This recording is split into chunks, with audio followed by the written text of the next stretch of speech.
So let me get this straight.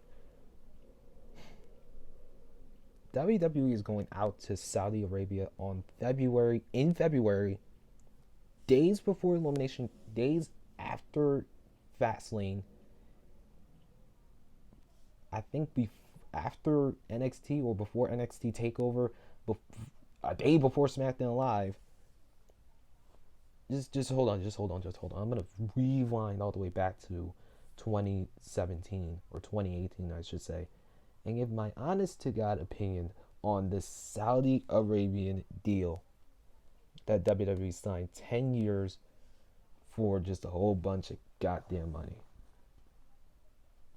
It's a crazy deal. But business wise, it's a really good deal. It's a really good deal because you're about to get a whole bunch of money. You're about to get a ton of money from a big time, country. It's controversial too because of what they've done. My personal opinion is this deal is good for the business, but it doesn't really do nothing. My personal opinion is that it really doesn't do nothing to me because, hey, the product is still the product. WWE is still going to do this. WWE is going to find ways to get business done. But I honestly didn't care. And now just looking into like what's happening in Saudi or what's happening in the Middle East with, everything what happened with Jamal Khashoggi is like, oh my goodness, this just keeps getting crazier and crazier and crazier. And my first opinion was I didn't like the deal. I didn't like that these guys were going to Saudi Arabia. But business is business. Things have to be done in order to get money. And that's what they're doing. That's what WWE is doing. That's what Vince has been doing for 50 years, 60 years, close to that. It's crazy. It's absolutely like crazy. And I've learned to grow. I've learned to respect that because, hey, if you're not making money, if one person ain't making money, somebody else is going to make that money that you're supposed to be making. And that's about what, billion, nearly 50, 100, 500 million something dollars. It's crazy, but my first opinion was I didn't like it. I didn't like that they were going to a place like that because there's a lot of controversy there. But it's what happens. It's what needs to be done. Now, about them doing a show this time, it's more concerning than it has been the first other times. Now, 2018, obviously the first show really didn't do too much to me in my opinion. The second one was controversial with the Jamal Khashoggi incident and obviously them having something to do with the murder.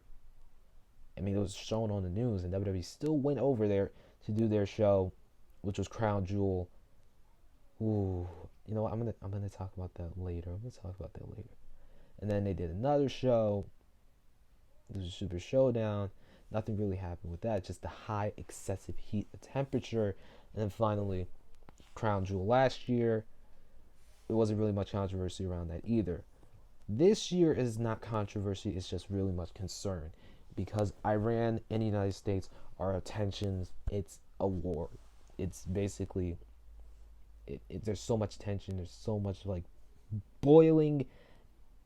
It's like acid mixed with a whole bunch of poisonous, toxic waste. It's hell. It's absolute hell. And it's becoming a nightmare to really try to travel, get there, try to do anything. Because, I mean, recently in the news, a plane was shot down over Iran.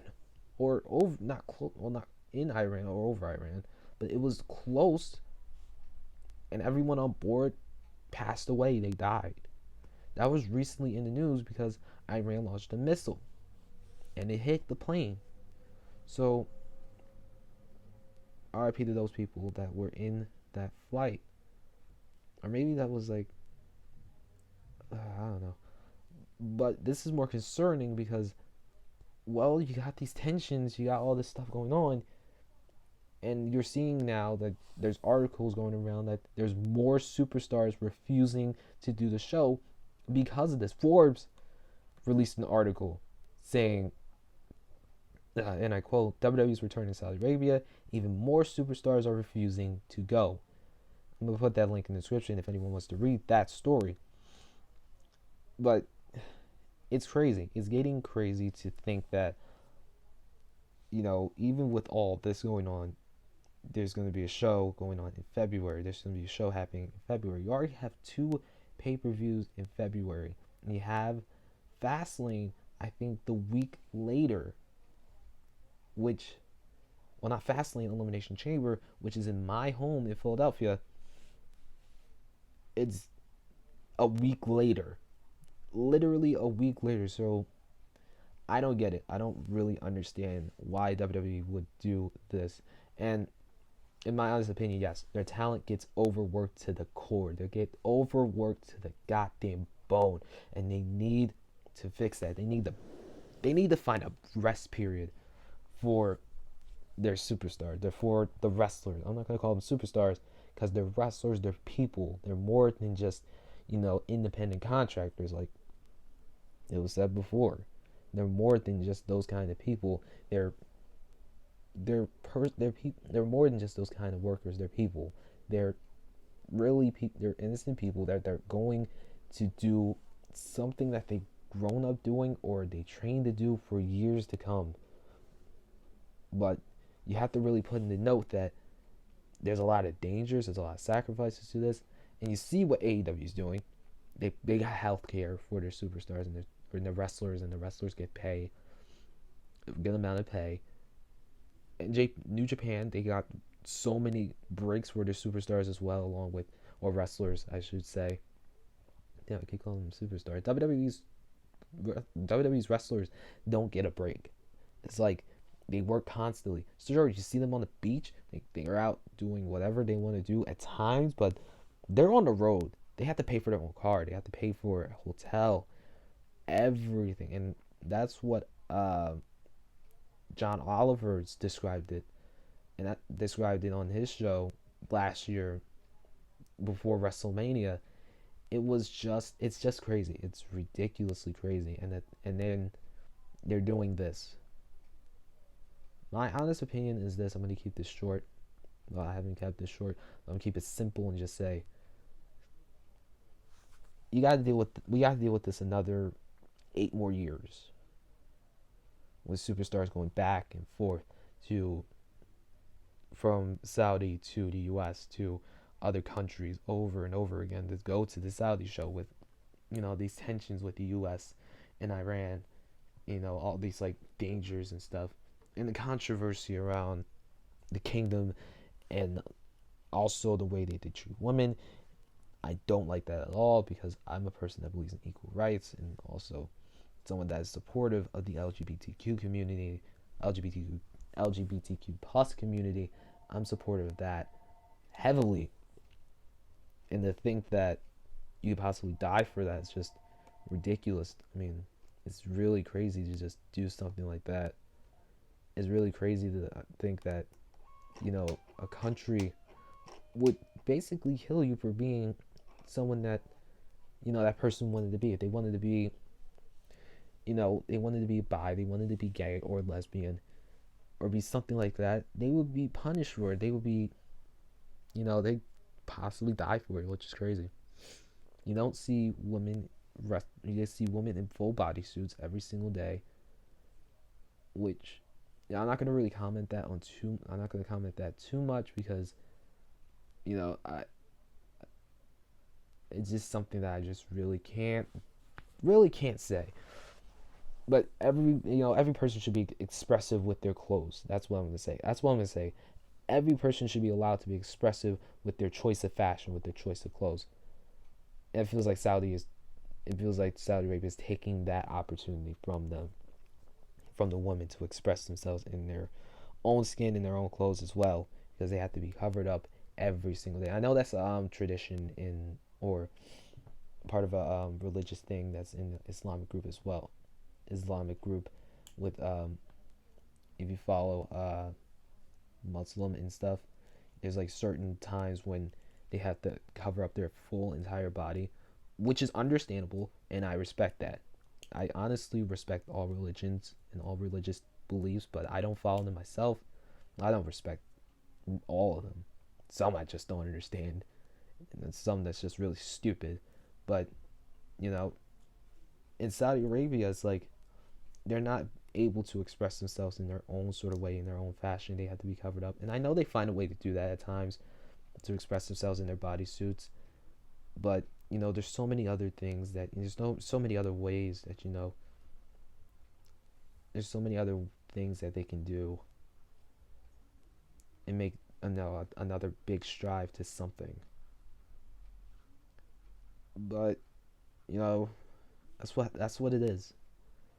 So my honest thing is this: the Saudi deal is something to be a bit concerning of, but you know, they signed it to get big money, and it's going to be controversial money regardless, but it's going to be money for the company, for the business, to keep going in the direction that they're going. They are doing this for the money, and that's pretty much it. You're not doing this for, you know, fan support or pretty much something like that, unless except in Saudi, because of course there's plenty of wrestling fans around the world in many countries, indeed, and of course Saudi Arabia is definitely one of them. But in the end, it's just for the money. It's just for the big gain and big time strive to keep WWE at the pace, at the highest level that they can do.